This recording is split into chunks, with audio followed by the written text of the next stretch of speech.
Bismillahirrahmanirrahim. Falënderimi takon Zotit të gjithësisë, paqja qoftë mbi të dërguarin Muhammed alayhis salam. Mençuria e dhënies së sadakatul fitrit, një institucion i veçantë i cili e pastron agjëruesin gjatë këtij muaji dhe ai jepet pikërisht në këto ditë të fundit të Ramazanit dhe pra është mirë të jepet para se të falet Fitr Bajrami, që është Bajrami i Madh. Lidhje me këtë, Allahu te bareke ve taala pra në surën Tauba ajeti 60 na lajmëron mjaft bukur se kujt duhet i jepet kjo pra sadakatul fitri. Bismillahirrahmanirrahim.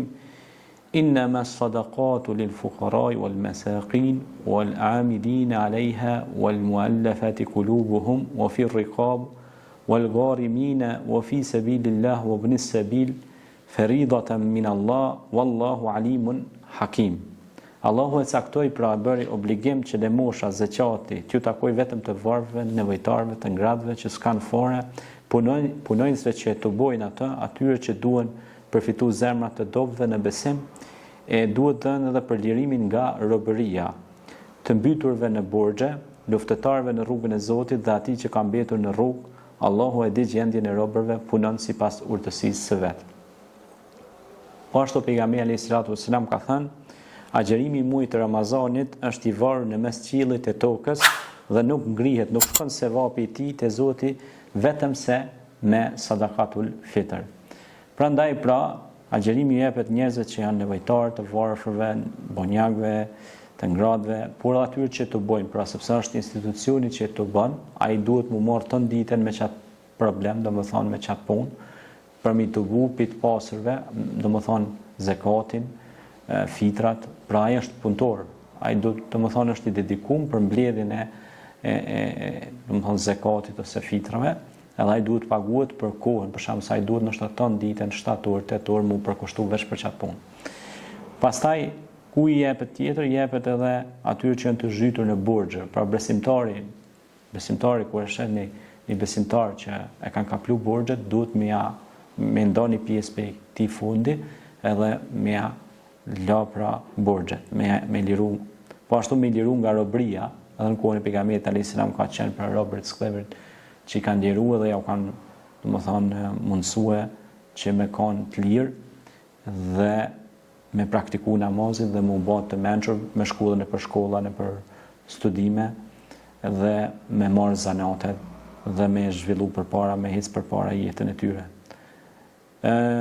Atyre që përpiqen në rrugën e Zotit. Pra,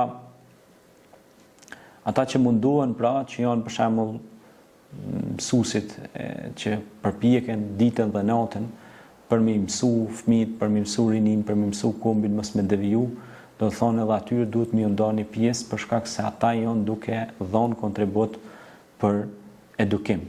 Dhe ata janë tu shkri dituri për me mësu njerëzit dhe padyshim që ata meritojnë pra të mbështeten nga besimtarët dhe xhamatlit, duhet të mbështesin pra ata që përpjeken rrugën e Zotit, pra me përhap fjalën e Zotit. Kush lufton që fjala e Zotit jetë më lart, është në rrugën e Zotit më madhruar. Nuk është lufta thjesht me pushke, me armë, por lufta është me laps, me letër, me dituri, me inovacion, me zbulime të reja shkencore e kështu me radhë. Edhe kjo është përpjekje, është ijtihad, është luftë në vete. Allahu e din gjendjen e robërve, punon pra sipas urtësisë së vet. Pra inna lil hukma illa lillah, gjykimi i takon vetëm Allahut, Allahu Hakim. Pra Allahu ka urtësi dhe në çdo gjë ka lënë urtësi. Prandaj pejgamberi alayhis salam pra vazhdimisht ndonte pra nga fitra, që do thot pastërtia, natyrshmëria, ndonte pra ushqime ose mjete monetare për njerëzit nevojë ose për njerëzit që ishin kërkues në rrugën e diturisë, që t'i ndihmonte ata, t'i suportonte ata dhe të përhapej e mira në tokë. Sepse edhe kur përhapet bolleku dhe njerëzit pra kanë ushqimin, pra nuk ka vujtje, nuk ka probleme. Edhe sot një vëllezër besimtar është pra duhet me marrë shumë seriozisht këtë institucionin e zakatit, se disi është danë masdore, e vetëm përmendet vetëm muajin Ramazan zakati, mirë po shumë i rëndësishëm institucioni i zakatit, sepse ju e dini shumë mirë se në kuën e gjeneratave të orta ka qenë një shtëpi që është quajtur Beitul Mal, shtëpia e mallrave, që tash po tingëllon si shqip mall. Edhe malit i thonë se ka pemë shumë mal. Edhe mall është, do thonë, stoku ose produktet ose shitja, çka ka njëri mall, qoftë dridh grun, hambar të ndryshme e kështu me radhë.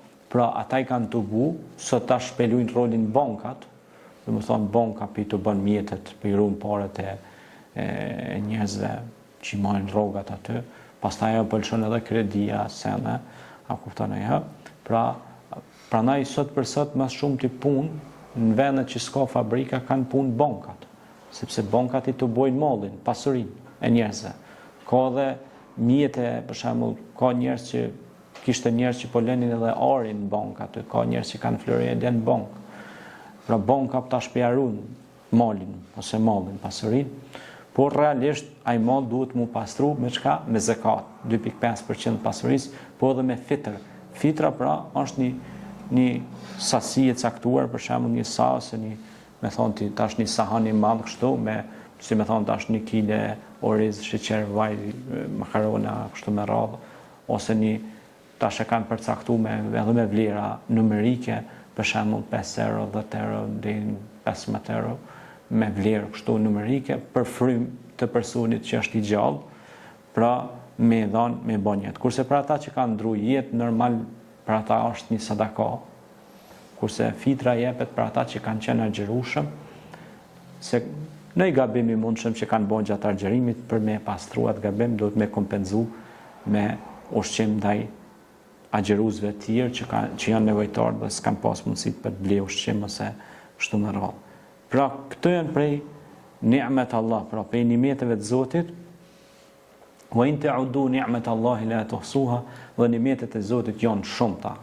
Prandaj ne duhet i gëzojmë këto të mira, mirë po duhet i ndajmë këto të mira edhe me të tjerë që kemi për rreth nesh, pra dhe të japim sa më shumë dhe të jemi prej atyre që shpërndajmë pra mirësi me fjalët tona, me pasuritë tona, me të mirat që Zoti na i ka dhënë, t'i ndajmë dhe me të tjerë, sepse kur ti e zgjidh një problem dikom, padyshim ti e bën atë të ri me këmbët atë njeri, dhe ai njeri kur ri me këmbët, ai nuk ka më nevojë për ty, sepse prodhon vet, pastaj ri me këmbë, edhe ri me këmbë edhe disa të tjerë që vinë mbrapa.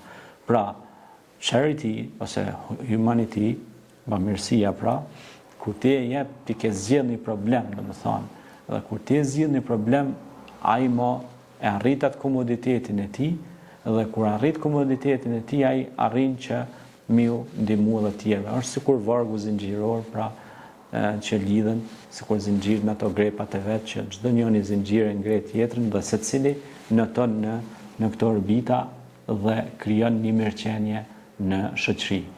Pra, zakati, sadakatul fitri, krijon mirëqenie në shoqëri dhe parandalon do të thot zënkat, parandalon problemet, si në kohën e Umerit, kur ai le që i kishte ratu komplet popullin me puna, kishte bollek të madh, po dhe kafshëve në mal ju çonte ushqim dhe ju kishte bërë vendin e sistemuar dhe të caktuar. Dhe çfarë ndodhi kur vdiq Umeri, në kohën e Umer ibn Abdul Azizit, ndërtuesi i qytetërimit të madh, kur vdiq ai si kalifi i drejtë, si pris i drejtë, hyri ujku në shtallë edhe kishte hangër, kishte bërë dame të mëdha te kopia delmeve, dhe kur erdha ai bariu tha vdiq prisi i drejtë. Pse? Sepse kur vdiq prisi i drejtë, humbi pra menaxhimi, humbi ai ekuilibri i drejtësisë dhe erdhi kafsha nga mali dhe dëmtoi krejt kafshët aty. Pra, sepse në kohën e tij s'kishte nevojë ajo me ardha aty me dëmtu 20 delë ose 50 delme, po ai ja çonte mbetjet, për shembull kocka tashtat dhe ja qet kanë vendin e caktuar, dhe ata ushqeshin atje në male gërsinat dhe nuk kishte nevojë me ardha gërsina me bëni dëm katastrofik. Prandaj kur ne nuk e japim zakatin, nuk e japim fitrën, atëherë ka dhe penalitete, sepse edhe Zoti thot ta dinë ata që nuk japin se kooperacia do të jetë, thot Allahu, kooperacia do të qenë dërshtërngut, pra do të jetë errësirë në këtë botë dhe në botën tjetër. Prandaj, më së miri keni edhe rastin të banorët e kopshtit, ku ai tha unë kam bërë gjithën këto me djersin e ballit, e unë nuk jape, unë kështu, ku e di çka, dhe kur hinin kopsh nuk tha mashallah, me thonë Zotit faleminderes për të mira që më dha, pra ishte mos mirënjohës ndaj të mirave të Allahut, dhe një ditë ai kopsh u shkatrua dhe uranu dhe mbeti pa kurrë hiç. Kështu që la in shakartum la azidannakum, do të jeni pe falënderuesve, Zoti do t'ju ushtojë të mirat. Andaj pe falënderimit është edhe me ndat mirat, me ndihmu edhe të tjerëve që Zoti ka sprovuar në mospasje ose i ka sprovuar me smundje ose me probleme që s'kan mundësi të punojnë derisa edhe ata të arrijnë mundësinë që pas shërimit të kenë mundësi punësimi. Ose të ndërtohen institucione rehabilituese që e kompenzojnë edhe njeriu kur është i smur ose ka ndonjë problem, e kompenzojnë pra me ilaçet ose me shërim ose me trajtime kështu me radhë. Bota zhvilluar që besa ka punuar këtë trajtim dhe njerëzit kanë sigurimet shëndetësore dhe kanë hecë përpara shumë. Prandaj ata si duket janë duke punuar shumë me Kur'an, janë të praktikuar shumë Kur'anin edhe besimin, kurse ne po mdoket e kemi lënë shumë në teori, në praktik jemi goxha si mrapa. Faleminderit, Zoti shpërbleft. Selam aleikum.